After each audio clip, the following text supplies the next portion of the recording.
What's good, ninjas? OJ over here from PlayerEssence, and welcome to another PE news video that I have here for you guys today.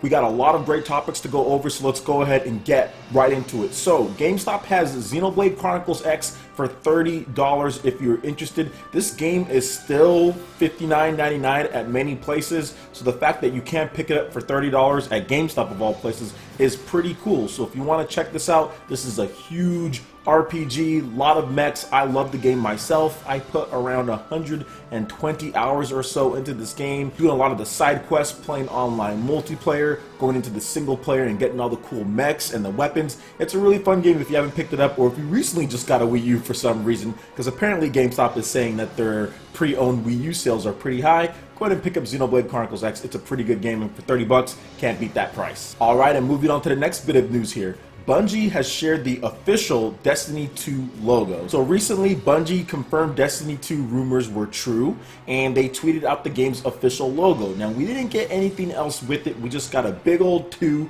with the same Destiny logo that you saw in the first one, and it looks like a city that's kind of burning up a bit or something like that. And just to let you guys know, I did purchase Destiny myself, Destiny the Taken King. I didn't buy Destiny when it first came out. I waited because of all of the backlash to that game when it comes to the content and things like that. So I waited a bit, and then I purchased Destiny the Taken King, which was okay. Definitely not my cup of tea. I just wanted to try it out to see if it would be a game that I would really like. And while I really did like it, trust me, it was the best game that I played on Xbox One that year. I'm not sure if I'm going to be super hyped about Destiny 2 or anything like that. But let me know, are you guys Destiny players? Are you planning on picking it up? They didn't announce any type of platforms, but you could expect that it's going to be on PS4 and Xbox One, and maybe we'll even get a PC version this time, because remember, Destiny 1 only came to PS3, Xbox 360, PS4, and Xbox One.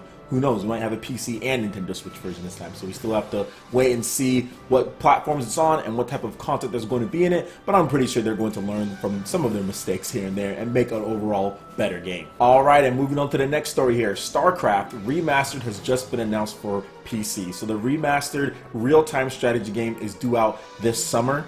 Blizzard Entertainment has announced Starcraft Remastered, a remastered version of the 1998 released real-time strategy classic. It will launch this summer for PC. Here's an overview of the game. I'm going to read off some of the things that they have here. Starcraft Remastered upgrades the essential sci-fi strategy experience from the beginning to end. Welcome back to the original game and its award-winning expansion, Starcraft Brood War. Highlighted features: remastered graphics, revised dialogue and audio, Blizzard, friends and matchmaking, classic Starcraft gameplay, breakthrough tech. In Starcraft Remastered, we've kept everything you love about Starcraft, but upgraded everything else. Detailed visuals, zoom out for a battle cruiser's view of the battlefield, or zoom in to see the veins on the Mutilus wings. Stylized briefings, race-themed epic comic book interludes tell the original story with a fresh coat of paint. Amped audio, the original soundtrack and dialogue re-recorded and rejuvenated. And there's actually more that they talk about if you check out the description below, so if you're really interested into StarCraft and are looking forward to this remaster, make sure you check that out. I'm not a big StarCraft guy myself, but I do like real-time strategy games, or at least when I was younger, I used to play real-time strategy games all the time on my ghetto PC that I had, and I even played the Command & Conquer on the PlayStation 1, even though it was kind of painful at times, not having the PC and everything, but it was still fun. So I used to be big into real-time strategy, not so much anymore, but I'm definitely looking forward to seeing this remastered version of StarCraft, because I know this was a huge game for many people. So are you guys excited for StarCraft Remastered? Let me know in the comment section below. Alright, I'm moving on to the next bit of news. Valkyria Revolution launches on June 27th in the Americas and June 30th in Europe. So Valkyria Revolution will launch physically and digitally on both PlayStation 4 and Xbox One, and digitally for the PS Vita on June 27th in the Americas and June 30th in Europe. Sega has announced it will cost $39.99, and Canadian it will be $54.99. So that's a pretty good price, $39.99. In the Americas, pre-orders and limited launch copies of the physical PlayStation 4 and Xbox One versions will come packaged as the Vanguard Edition, which is named after the in-game specialized unit anti-Valkyria soldiers. It includes a metal pin, 12 soundtrack by Yasunori Masuda, who did Chrono Trigger and Stellar Glow, and a special outer box. In Europe, pre-orders and limited launch copies will include 12 track soundtracks. Now, if you want to know more about the overview and the features of the game, make sure you check out the description below. There will be more there, but anyone who's played Valkyria Chronicles knows all about this game. This is like an action real-time strategy game to where there's a lot of cool stuff in there. It's an RPG as well. So if you like Valkyria Chronicles 2, Valkyria Chronicles 3, which came out later, the ones that came out on the PSP as well, then you're definitely going to love this game. It's actually looking really cool, and the fact that they're actually doing it $39.99, they understand their audience. They understand that this game probably isn't going to have as much of a chance to do well if you price at full price, so they're not going to price down just a little bit to $39.99, which makes it a buy for a lot more people than usual to check this out. Now, I really love Valkyria Chronicles on the PlayStation 3. I put like 60 hours into that game, beat it. Absolutely fantastic game. So I'm definitely going to be checking this one out, whether it's through a review copy or purchasing it myself. Alright, and moving on to the last story here. Dragon Quest XI has new details on the battle system, encounters, spells, abilities, and so much more. So Square Enix has updated the Dragon Quest XI in Search for the Departed Time official website with new information and screenshots introducing the game's battle system as well as the official artwork of new characters Martina and Ro. So we're going to first talk about the PlayStation 4 and Nintendo Switch versions of the game. So there's two ways to battle. In the PlayStation 4 version of Dragon Quest XI, you can enjoy two battle types. Free movement battle, where you can freely move the character and viewpoint, and auto camera battle, for battles full of presence. Free movement battles freely move your character around, as you can see in this screenshot here. You can sneak up behind enemies, and then you also have the auto camera battles, scenes full of presence. So it's really more of like the turn-based experience that you're used to. Offensive and defensive skills, abilities, and things like that are also of major importance because you do have some enemies that can hit you pretty hard.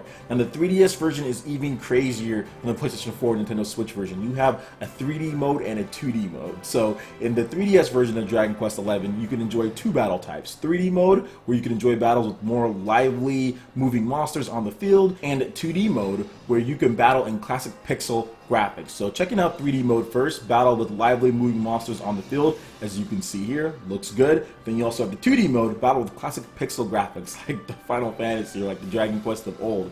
Pretty awesome stuff here. Then they also go over some of the different monsters, the new ones that they've added into the series, and more. So if you want to check out everything there, make sure you do so. And Dragon Quest XI, it is looking absolutely phenomenal. The developers also confirmed, for the few naysayers still out there saying that the Nintendo Switch version of Dragon Quest XI is going to be like the 3DS version. No, it's not going to be like the 3DS version. That's stupid.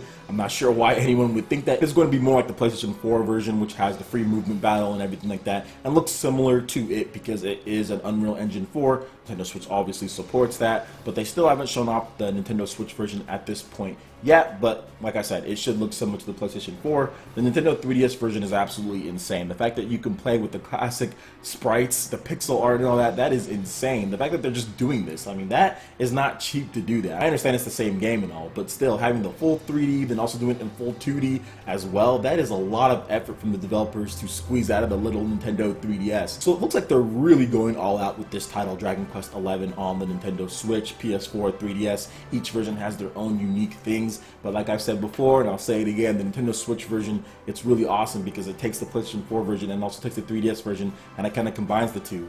Portability of the Nintendo 3DS version, the graphics, and playing on the TV as the PlayStation 4 version. You take that on Nintendo Switch, I think it's going to be freaking awesome. So I can't wait till they show off more of that version. But the PlayStation 4 version is looking awesome. 3DS version is looking awesome. So whatever version you decide to pick up, I'm pretty sure it's going to be fun. And we do have an event going down on April 11th with Dragon Quest XI, where they're going to be talking about probably the release date, in addition to more details, maybe special editions, things like that. So that's going to be a really big day. I'm definitely going to be live streaming if I can, and look forward to me talking about that, especially if I can't live stream because it might be at a weird time.